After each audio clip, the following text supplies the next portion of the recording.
welcome to the Intuitive Messenger channel. My name is Mitchell Osborne, and on behalf of the Wellness Universe and Heather Lang, we are bringing you a special video as well as a blog. The blog is, you can see the links below, or you can go to the Wellness Universe and find it there. So Wednesday, November the 11th, 2015 is a special day for a couple of reasons. One, it's 11/11, meaning the 11th month and the 11th day. And I'll talk more about that in a moment. It's also a new moon. It's when the moon starts to wax again. It's weighing down from full moon and it's about to start waxing up again. And then also we're in Scorpio, which is a pretty powerful sign as itself. So let's talk about these three things individually and then bring them together in kind of a meditation or an intention or a manifesting time that you can use next week when you watch this. So first of all, new moon. New moon is pretty much about beginnings. It's the beginning of a lunar cycle. It's a great time to plant a seed. And because we're in Scorpio, you want to plant it really deep because Scorpio tends to swing the pendulum very wide and very far. Scorpio is a water sign. And it's very, very psychic. It's very, very intuitive.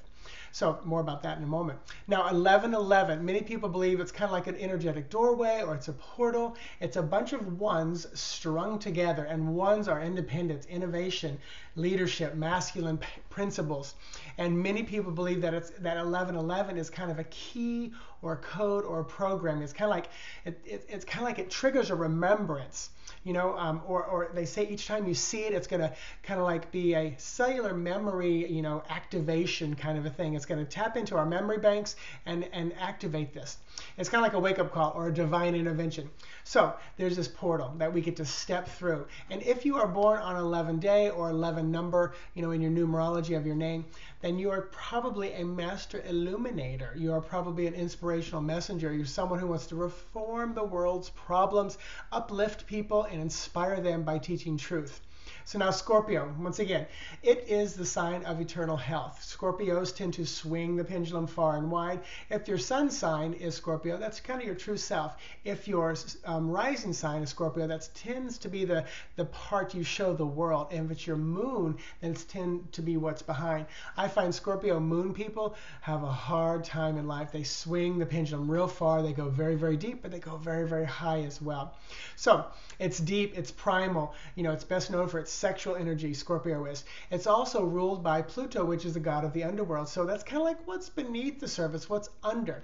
So again, being best known for the sex sign, but it's also about birth and death. Again, the pendulum swinging, birth, death, swinging back and forth. Interesting thing that I found out when I was doing some research, Scorpio rules joint resources. It knows that the best wealth comes from ownership of property, real estate, things like that. It's also like large chunks of money, commission checks. So kind of a fun energy to find out about that. Scorpio is in charge of these big things, big chunks of money and stuff. So if we put this all together, so on this day, 11/11, with this new moon, I would say get in a quiet meditative place and think about these three areas, the new moon, the Scorpio, and the 11/11, and what's going on in your life and how you can manifest something amazing. You might do a new moon meditation, mantra like this, and that is, here we are sitting on the new moon of Scorpio in November the 11th, 2015.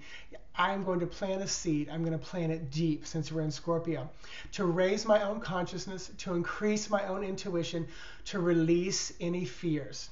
I'm going to step through this doorway, this portal, this gateway, and manifest something beautiful in healing in my body, healing in potentially productive organs, sexual organs, but also in beginnings, removing blocks to move forward. I'm also going to heal any issues or things I might have around birth and death. And then I would say, and so it is, to make it happen. So there you have it. It's going to be amazing, a powerful day. Check out thewellnessuniverse.com if you want more information about the Wellness Directory. Check out my website, intuitivemitchell.com or mitchellosborne.com, also Facebook and YouTube. So I say to you, namaste. Have an amazing, amazing day. Bye-bye.